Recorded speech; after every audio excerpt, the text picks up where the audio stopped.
శ్రీ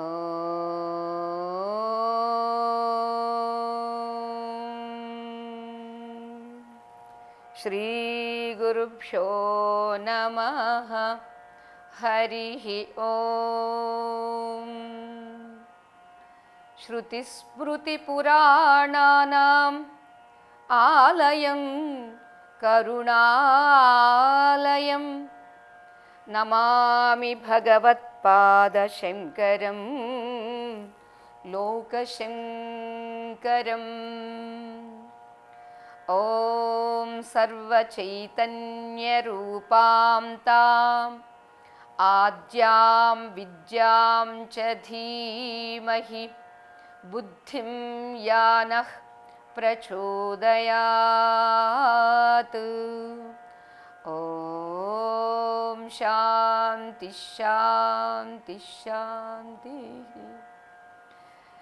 ప్రియ దివ్యాత్మస్వరూపులారా, శివానందలహరి సత్సంగానికి స్వాగతం. మనకి గత శ్లోకంలో సర్వేంద్రియములను సర్వేశ్వరునికి సమర్పించి సర్వేశ్వర ఆయత్తం కావాలి, తద్వారా మానవ జీవితం ధన్యమవుతుంది.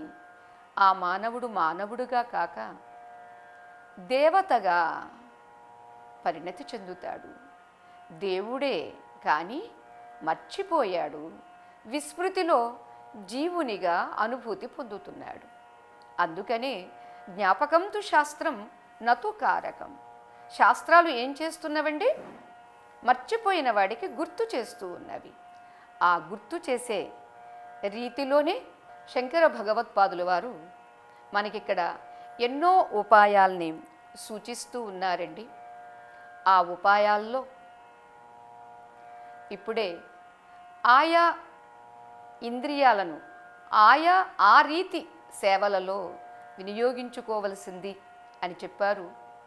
అదే మనకి భాగవతంలో కూడా నీ పద్యావళులాలకించు చెవులన్ నిన్నాడు వాక్యంబులున్ నీ పేరం పనిచేయు హస్తయుగమున్ నీ మూర్తిపై చూపులన్ నీ పాదంబుల పొంత మ్రొక్కు శిరముల్ నీ సేవపై చిత్తముల్ నీపై బుద్ధులు మాకు నిమ్ము కరుణన్ నీరేజపత్రేక్షణ అన్నారు. నలకూబర మణిగ్రీవులు శ్రీకృష్ణ పరమాత్మ ఆ మద్ది చెట్లుగా ఉన్నటువంటి వాళ్ళను ఉద్ధరించినప్పుడు స్తోత్రం చేస్తారు. అది వాళ్లే కాదు, మనమంతా కూడా కోరుకోదగినటువంటిది.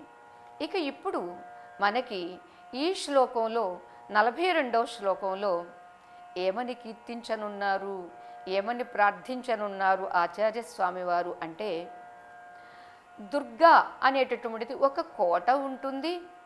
అంతేకాదు దుర్గా అనేటటువంటి ఆ నామమే, ఆ శబ్దమే పరమేశ్వరుడికి చాలా ప్రీతిగా ఉంటుంది. అంచేత మిక్కిలి ప్రీతి కలిగినటువంటి ఆ దుర్గా అనేటటువంటి చెప్పేటటువంటి ఆ కోట నా మనస్సే స్వామి, నా మనస్సునే ఒక దుర్గముగా నేను మలచుకుంటాను. అటువంటి ఆ కోటలో, ఆ దుర్గములో నీవు నిశ్చింతగా ఉండవచ్చు అని అంటూ ఇక్కడ దుర్గాతిప్రియ అని సంబోధన చేస్తూ ప్రార్థిస్తూ ఉన్నారు ఈ శ్లోకంలో. గాంభీర్యం పరిఖాపదం ఘనధృతి ప్రాకార ఉజ్జద్గుణః తోమశ్చాప్తబలం ఘనేంద్రియచయో ద్వారాణి దేహస్థితః విద్యావస్తు సమృద్ధిరిత్యఖిల సామగ్రీ సమేతే సదా దుర్గాతిప్రియ దేవా మామకమనో దుర్గే నివాసం కురు. దుర్గాతిప్రియ దేవ మామకమనో దుర్గే నివాసం కురు. హే దేవదేవా, దేవాదిదేవా, గాంభీర్యం పరిఖాపదం, లోతైనటువంటి అగర్త అంటే కందకం, లోతైనటువంటి కందకం కలిగి ఉన్నటువంటిది. ఘనధృతి ప్రాకార, ఓ దట్టమైనటువంటి ధైర్యమే కోటగా కలిగి ఉన్నటువంటిది. ఉజ్జద్గుణ స్తోమ ఆప్తబలం అన్నారండి. ఉదయిస్తూ ఉన్నటువంటి సద్గుణ సముదాయమంతా నీకు విశ్వసనీయమైనటువంటి సైన్యంగా ఉండేట్లుగా. అంతేకాదు దేహస్థిత ఘనేంద్రియచయ, ఈ దేహంలో ఉన్నటువంటి గొప్పవైనటువంటి ఇంద్రియ సమూహమే ద్వారాణి, ద్వారములుగా కలిగి ఉన్నటువంటిది. విద్యావస్తు, ఏమిటి విద్యావస్తు? జ్ఞాన విజ్ఞాన రూపమైనటువంటి పుష్కలమైనటువంటి ఒక సమృద్ధి కలిగినటువంటిది.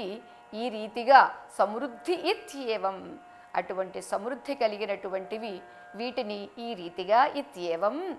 అఖిల సామగ్రీ సమేతే, సమస్త వస్తువులు సమృద్ధిగా నిండి ఉన్నటువంటి మామక మనోదుర్గే, నాదైనటువంటి నా ఈ మానసము అనేటటువంటి మహాదుర్గమందు అంటే మహాకోటలో సదా నివాసం కురు, నీవు ఎల్లప్పుడూ నివసించవలసింది స్వామి అని కోరుకుంటున్నారండి. అంటే ఎక్కడో ఎక్కడో ఉంటే ఏమో, మన మనసులోనే స్వామి కొలువై ఉంటే, ఇక్కడే ఆయన ప్రతిష్ఠితుడై ఉంటే ఇక కోరుకునేది ఏముందండి? అది ఇక్కడ మనకి తెలియచేస్తూ ఉన్నారు. విశ్వేశ్వరా నీవు ఉమతో రావయ్యా, విశ్వేశ్వరా నీవు ఉమతో రావయ్యా, నా సర్వస్వము నీకయ్యా, నా సర్వస్వము నీకయ్యా. విశ్వేశ్వరా నీవు ఉమతో రావయ్యా. ఆ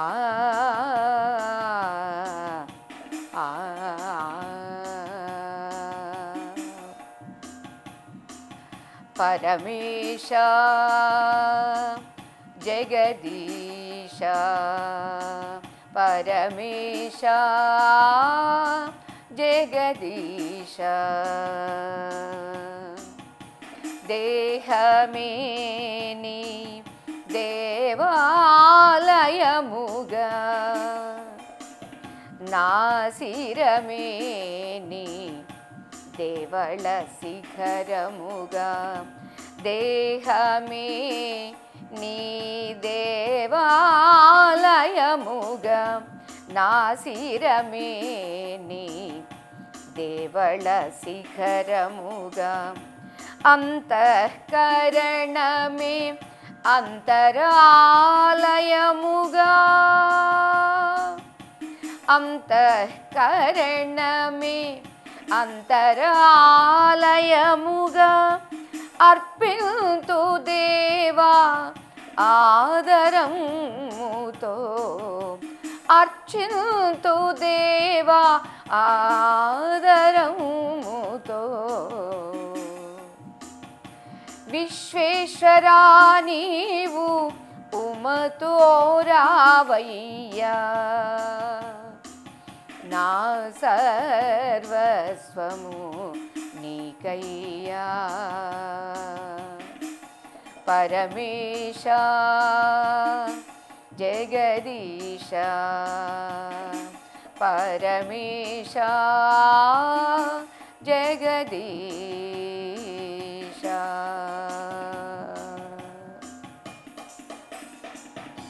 కన్నుల వెలుగే దీపకాంతులుగా, హృదయమే నీ పద్మపీఠముగా, కన్నుల వెలుగే దీపకాంతులుగా, హృదయమే నీ పద్మపీఠముగా, విషయోపభోగములే నైవేద్యముగా విషయోపభోగములే నైవేద్యముగా పూజింతు దేవా షోడశోపచారముగా పూజింతు దేవా షోడశోపచారముగా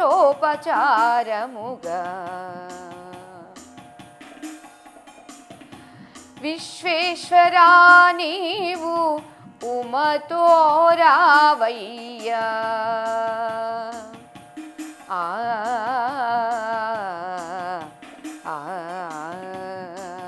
పరమేశ జగదీశ పరమేశ జగదీశ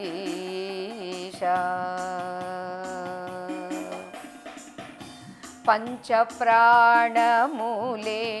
నీ సహచరులుగా మాటలన్నీయును నీ మంత్రములుగా పంచప్రాణములే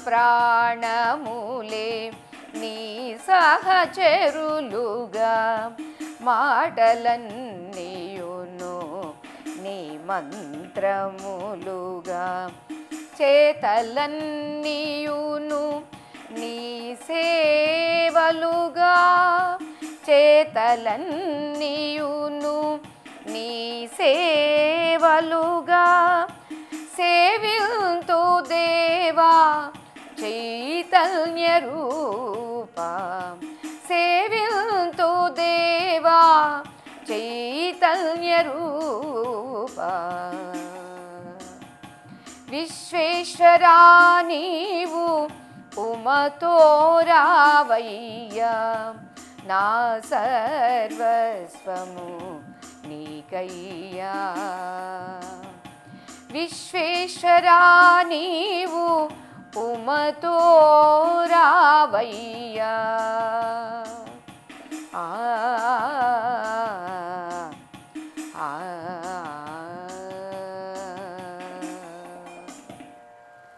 స్వామిని అమ్మతో పాటుగా వేంచేయవయ్యా అని పిలుస్తూ, ఏదో కాదు, నువ్వు ఎక్కడో అక్కడ కొండ మీద ఉండడం కాదు, ఇక్కడ కూడా ఒక కొండ ఉంది, అక్కడ ఏదో హిమగిరి కోట అని మాత్రమే అనుకోవద్దు, ఇక్కడ నా దగ్గర కూడా ఒక కోట ఉంది. ఏమా కోట? మనస్సు అనేటటువంటిది కోట. దుర్గాతి ప్రియ అని సంబోధన చేశారండి. దుర్గా అని అంటే స్వామికి చాలా ఇష్టమటండి. ఇక్కడ ఒకటి కోట అయితే దుర్గాత్ సంత్రాయతే యస్మాత్ దేవీ దుర్గేతి గచ్చతే, ఆపదల నుండి కష్టముల నుండి రక్షించేటటువంటి ఏ తత్వం ఉందో, ఏ శక్తి ఉందో ఆ శక్తికి పేరు దుర్గా. అటువంటి దుర్గ అంటే స్వామికి చాలా ఇష్టము. అంచేత అదిగో ఇష్టమైనటువంటి ఆ దుర్గ నా దగ్గర ఉంది స్వామి, ఇదిగో నా మనస్సే ఆ దుర్గ అని చెబుతూ, రా స్వామి, ఎక్కడో కోట ఎందుకు, ఇక్కడే ఉంది నా దగ్గర చక్కని కోట అని చెబుతున్నారండి. పరమశివుడు దీనబాంధవుడండి, అంతేకాదు పశుపతి, మరి అంతేకాదు మృత్యుంజయుడు. ఎవడికి మృత్యువు తప్పదు అని అనుకుంటున్నాడో అతడు మృత్యుంజయుడైనటువంటి, మృత్యువును అధిగమించినటువంటి, మృత్యువును శాసించినటువంటి భగవంతుణ్ణి ఆశ్రయిస్తే ఇతడికి కూడా మృత్యువు ఉండదు, జనన మరణ భీతి ఉండదు అనేటటువంటి దాన్ని ఇక్కడ మనకి గుర్తు చేస్తూ ఉన్నారండి. అంతేకాదు భగవంతుడు దీనబంధువు కాబట్టే హాలాహలాన్ని చాలా అనాయాసంగా స్వీకరించాడండి. ఇక స్వామి యొక్క అవతారాల్లో ఆ స్వామి యొక్క శక్తి ఏదైతే ఉందో ఆ శక్తి యొక్క అవతారాలు కూడా ఎన్నో. మనం సౌందర్యలహరిలో కూడా చెప్పుకున్నాము, దేవీ పురాణంలో కూడా ఎన్నో నామాలతో ఆ తల్లి కీర్తింపబడుతూ ఉంటుందండి. రక్తదంతికగా, శతాక్షిగా, శాకంబరిగా, చండికగా, వారాహిగా, నారసింహిగా, కౌమారిగా, ఐంద్రిగా, ఇలా దుర్గా, భీమ, భ్రామరి అనేటటువంటి అనేకమైనటువంటి నామరూపాలు ధరించి ఎందరినో దుష్టులను శిక్షించి శిష్టులను రక్షించింది. అదిగో అటువంటి నామరూపాలలో దుర్గా అనేటటువంటి నామము రూపము స్వామికి చాలా ఇష్టమండి. అందుచేతనే ఇక్కడ దుర్గాతిప్రియ అనేటటువంటి శబ్దంతో స్వామిని పిలుస్తూ ఆనాడు ఒక మధుకైటభుల్ని, ఒక మహిషాసురుణ్ణి, ఒక శుంభనిశుంభుల్ని, ఒక రక్తబీజుడు ఇటువంటి వాళ్ళని ఎందరినో సంహరించినటువంటి ఆ దుర్గ అంటే స్వామి నీకు చాలా ప్రీతి కదా. అంతేకాదు నీవు దుర్గము అంటే కోటలో ఉంటావు. అటువంటి కోటలో ఉండేటటువంటి నీవు నా దగ్గర ఈ మనస్సు అనేటటువంటి కోట ఉంది. అయితే కోటకు ఏమేమి ఉంటాయి అది ఇక్కడ మనకి తెలియచేస్తూ ఉన్నారండి. కోటకి ఏముంటుంది? ఓ లోతైనటువంటి గర్తము, అగర్త అంటారు కదా. అసలు దుర్గము కోట అనేటటువంటిది రాజులు సహజంగా దానికి చుట్టూరు వారు నివసించేటటువంటి భవనానికి చుట్టూరు ఒక కోటను పెట్టుకుంటారండి. ఆ కోటలో వాళ్ళు చాలా నిశ్చింతగా ఉంటారు. అంతేకాదు ఈ కోట ఎలా ఉంటుంది అంటే చాలా లోతుగా ఉంటుంది. శత్రువులు భేదించడానికి వీలు కానటువంటిదై ఉంటుంది. ఈ లోతుగా ఉండేసరికి ఎవరూ దాన్ని దాటి రాలేరు. అంచేత ఆ విశాలమైనటువంటి ఆ అగర్త ఏముంటుంది? ఆ అగర్తలో లోతైన దానిలో జలం నిండుగా ఉంటుందండి. దాన్ని కందకము అని కూడా అంటారు. అలానే మన మనస్సు యొక్క గాంభీర్యము చాలా లోతుగా ఉంటుంది స్వామి. చాలామంది అంటుంటారు, ఏమో నీ మనసు ఎవరికీ అర్థం కావట్లేదు, నీ మనసు చాలా లోతైనటువంటి మనస్సు అని సహజంగా అంటుంటారండి. అలానే ఇక్కడ మన ఆ సహజ గుణాన్ని గుర్తు చేస్తూ ఆచార్యస్వామి వారు చాలా గాంభీర్యంగా చాలా లోతుగా ఉంటుంది నా ఈ మనస్సు అనేటటువంటిది.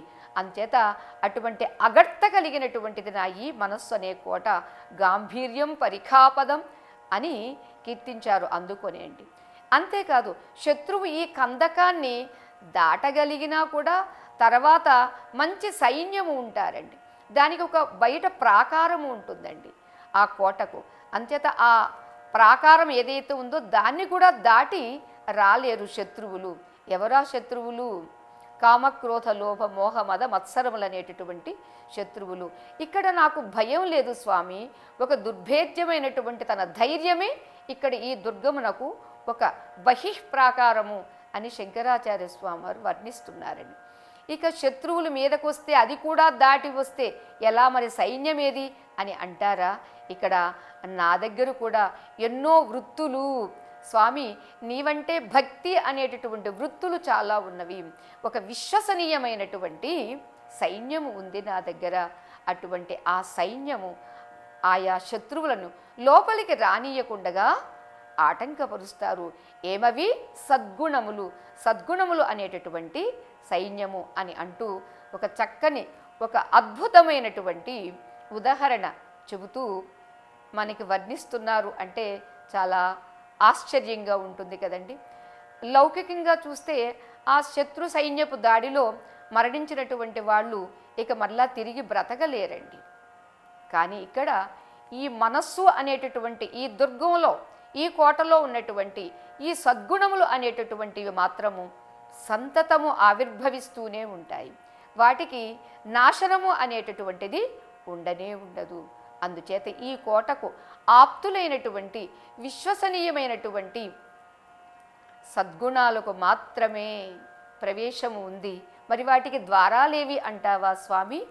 ఇందాక నేను చెప్పుకున్నాం కదా, ఇంద్రియాలు అన్నిటినీ స్వామికి సమర్పించినప్పుడు స్వామి కోసము ఆ ఇంద్రియాలన్నీ ద్వారములై తెరవబడి ఉంటాయి. చేత దశేంద్రియములే దశద్వారములు అని చెబుతూ కర్మేంద్రియాలు జ్ఞానేంద్రియాలు ఏ భగవంతుడు ప్రసాదించాడో అదిగో ఆ జ్ఞానేంద్రియ కర్మేంద్రియ సమూహము అంతా కూడా సంరక్షణతో అప్రమత్తంగా ఉంటున్నవి. అందుచేత స్వామి ఈ దుర్గ పరిరక్షణకు, అంటే ఈ మనస్సు అనేటటువంటి ఈ కోట పరిరక్షణకు తప్పనిసరిగా నీ అనుగ్రహం కావాలి. ఆ అనుగ్రహంలోనే ఇవన్నీ సంసిద్ధమవుతాయి అని అంటూ ఈ మనోదుర్గంలో విద్య అవిద్య అంటే జ్ఞానము విజ్ఞానము అనేటటువంటివి అన్నీ కూడా ఉంటాయి. అటువంటి దీనిలో జ్ఞానము, ఆత్మవిద్య అనేటటువంటి దాన్ని మాత్రం నేను స్వీకరిస్తున్నాను. మిగిలినటువంటి అవిద్య అనే కామ క్రోధాదులన్నీ నిర్మూలింపబడతాయి. అంతేత స్వామి నీవు నిశ్చింతగా రావచ్చు. హే విశ్వేశ్వర, నీవు ఉమతో పాటు వచ్చి నా ఈ మనస్సు అనేటటువంటి ఈ కోటరంలో హాయిగా ఉండవచ్చు. అంచేత ఈ కోటరంలో ఉంటే నీవు కోటేశ్వరుడు అవుతావు అని ఇక్కడ ప్రార్థించారండి ఆచార్యస్వామి వారు. స్వస్తి. ఓం శ్రీ గురుభ్యో నమః. హరి ఓం తత్సతు.